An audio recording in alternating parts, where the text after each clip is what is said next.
My name is Sydney Wilson, and for my TED Talk, I will be talking about Black women being overlooked in social justice movements in America. To start off my TED Talk, I would like to share a story about a woman named Breonna Taylor. Breonna Taylor was a 26-year-old Black emergency medical technician who was shot and killed by police in her Louisville, Kentucky apartment on March 13th, 2020, shortly after midnight after officers forced their way in using a battering ram. Taylor and Kenneth Walker, who was also her lover at the time, had no criminal history and they were just sleeping peacefully in bed when Walker heard somebody breaking and entering. Walker fired one shot from his lawfully owned revolver, striking Sergeant Jonathan Mattingly in the leg. In response, Mattingly and the other policemen, Miles Cosgrove and Brett Hankinson, fired 32 shots in the dark, shooting blindly, striking Taylor 6 times. According to the New York Times, Louisville police were looking into Taylor's ex-boyfriend, Jamarcus Glover, who actually no longer even lived in that home and was in fact already in their custody when they acquired a court-approved no-knock warrant to search the apartment for evidence of narcotics trafficking. Before the raid, the orders were amended to knock and announce, according to the reports. Although the involved cops claimed that they followed the warrant, Walker claimed he didn't hear any such announcements. The three cops were actually given administrative leave while an investigation was conducted. Walker was actually arrested on charges of trying to kill a police officer. The apartment ended up not even containing any drugs. And yet, that wasn't even the start of the nationwide protest. Instead, it was when a black male named George Floyd became a victim of the same exact crime that killed Breonna Taylor. Black women founded the hashtag Say Her Name in 2014 to encourage people to recognize that Black women are also slain by police at a disproportionate rate. While there were significant protests following the deaths of Trayvon Martin, Michael Brown, and Eric Gardner, we did not see Rika Boyd, Tanisha Anderson, and other Black women and girls who perished at the hands of police receive the same level of public anger. Although Black women are frequently killed, raped, and assaulted by the police, Kimberly Crenshaw, who co authored and published the hashtag Say Her Name report with Andrea Ritchie and the African American Police Reform in 2015, claimed that their experiences are rarely foregrounded in popular understanding of police brutality. Yet, to effectively oppose racialized state violence for Black communities and other communities of color, inclusion of Black women's experiences in social justice movements, media narratives, and policy demands around policing and police brutality is important. Even now, these deaths still do not receive nearly as much attention or activism as those compared to men. George Floyd's passing was needed for people outside of Louisville just to march for Breonna Taylor's justice. As you can see on this graph, the number of national news articles that mentioned Breonna Taylor's name within 60 days of her murder was only 8 compared to 22,046 news articles that mentioned George Floyd's name within 60 days of his murder. Let me restate that again. The number of national news articles that mentioned Breonna Taylor's name within 60 days of her murder was only 8 compared to 22,046 news articles that mentioned George Floyd's name within 60 days of his murder. This statistic speaks volumes about Black women's place in Black Lives Matter. This TED Talk argues that Black women in social justice movements like the Black Lives Matter movement are overlooked, and we will learn more about Black women's experiences in the Black Lives Matter movement. We will cover 3 main points as we learn about why Black women's experiences in the Black Lives Matter movement matters. First, we will define what the Black Lives Matter movement is and what it looks like. Second, we will take a look at how and why Black women are overlooked in this matter. And finally, we will learn how we can operate in solidarity with Black women and teach people that there is intersectionality. So let's begin by reviewing what social justice is and Black women's role in it. According to the National Association of Social Workers publication titled Social Justice and Human Rights, published on its website, socialworkers.org in 2008, social justice is the view that everyone deserves economic, political, and social rights and opportunities. Social workers aim to open the doors of access and opportunity for everyone, particularly those in the greatest need.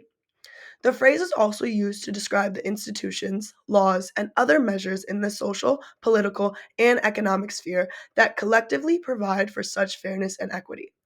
It is frequently used to describe movements that work to advance the interest of oppressed, exploited, or marginalized groups by promoting fairness, equity, inclusion, and self determination. Black Lives Matter is one of many social justice movements. Black Lives Matter is an international social justice movement condemning the unjust killing of Black people by the police. Statistics show that Black people are far more likely to be killed by the police than white people. Black Lives Matter aim to shed light on police brutality. It is not just a movement, but a belief. I believe that Black Lives Matter. It is that belief that has become a movement to enunciate the fact that laws, policies, and procedures must be just as tight and strict in dealing with Black lives as they are with white lives, because Black lives matter too. In many ways, the movement has been highly effective. By normalizing the filming of police brutality, the world has learned of some prime experiences of some examples of racial injustice in George Floyd and Freddie Gray, who were both killed unjustly by the police. There has been a shift in public opinion, and now 54% of white people view officer involved shootings involving Black people to be signs of a broader problem, which brings support to changing laws in the local and federal criminal justice system. This social justice movement does not just refer to the treatment of Black people by law enforcement, but it also brings to light that Black lives matter less in healthcare settings, schools, and even in the property values of Black communities. Now that we have established what social justice is and the purpose of the Black Lives Matter movement, let's examine how they overlook Black women. The Black Lives Matter movement was named that due to the fact that the world is viewing Black lives as less than white lives. But the blatant and persistent lack of awareness for Black female victims raises the question of whether this movement is really about all Black lives or just Black male lives. So it really should just be called Black Male Lives Matter. There needs to be a shift in the general lack of support for Black women. In 1962, civil rights activist Malcolm X gave a speech declaring, "The most disrespected person in America is the Black woman. The most unprotected person in America is the Black woman. And the most neglected person in America is the Black woman." According to the Underground Railroad History Project titled Black Lives Matter or Black Men Matter, Gender and the Movement for Freedom, published on its website, undergroundrailroadhistory.org, on August 6, 2020, when Black women give birth, they are 3 to 4 times more likely to die than white women. When Black women get paid, they are given just 63 cents compared to every white man's dollar. And when Black women are victims of sexual assault, only 1 in 15 will report. Yet, despite these statistics, the troubles of Black women still go unrecognized and undiscussed, even within the movement itself. Black women are routinely pressured into the stereotype of the superwoman due to both racial and gender prejudice. Although this may seem like a good interpretation, the misconception that Black women have a higher pain threshold is perpetrated, which is damaging. It leads to a culture where Black women are not just victims of police brutality, sexual abuse, systematic racism, and gender discrimination, but even on the healthcare business, because they are only seen as strong and self sacrificing rather than vulnerable and emotional. The gaps between overall health and pregnancy related fatalities for Black and white women are significant, and clinicians ultimately utilize the story to deny them necessary care. Here, you see Serena Williams, the tennis phenomenon, joining with the Black Mamas Matter Alliance in a call to action that doctors aren't listening to us and things have to change. By continuing to spread the discrimination which Black women are already victim to, it not only further perpetrates the harmful stereotypes inflicted on Black women during slavery, but it establishes an unproductive divide between the members of the community that it is fighting for. The exclusion of Black women puts them at risk for greater harm. Being Black and female in America entails being shunned, silenced, and occasionally erased. Without their contributions, sacrifices, and blood, the very fabric of history would be quite different for all of us. Due to the combination of white supremacy and patriarchy, Black women are far too frequently left overworked, tired, and unrepresented in historical records. To dig deeper into this issue, let's look at the dangers of Black women's intersectional invisibility and how it can create a harmful situation when their experiences of both racism and sexism goes unappreciated by larger movements. When social categories like race, class, and gender are applied to a specific person or group, it is known as intersectionality. This is because it is thought to produce overlapping and interdependent systems of discrimination or disadvantages. Black women are rendered invisible because they embody two socially marginalized groups and are the ideal representation of neither their race nor their gender. Black women who can encounter both racism and sexism appear to recognize and encounter the greatest consequences of both forms of discrimination, which is sometimes referred to as double jeopardy. The discrimination that people experience is the result of the junctions of all their identities, which together make up the self. Because of their many overlapping marginalized identities, people are more likely to face prejudice the more marginalized identities they hold. This is true both with regards to expected gender or race discrimination, as well as rates of sex and race based harassment. According to Stuart Coles, lead researcher of the study published by the American Psychological Association titled Intersectional Invisibility Revisited, How Group Prototypes Lead to the Erasure and Exclusion of Black Women, published on its website, psychnet.appa.org, on September 24th, 2019.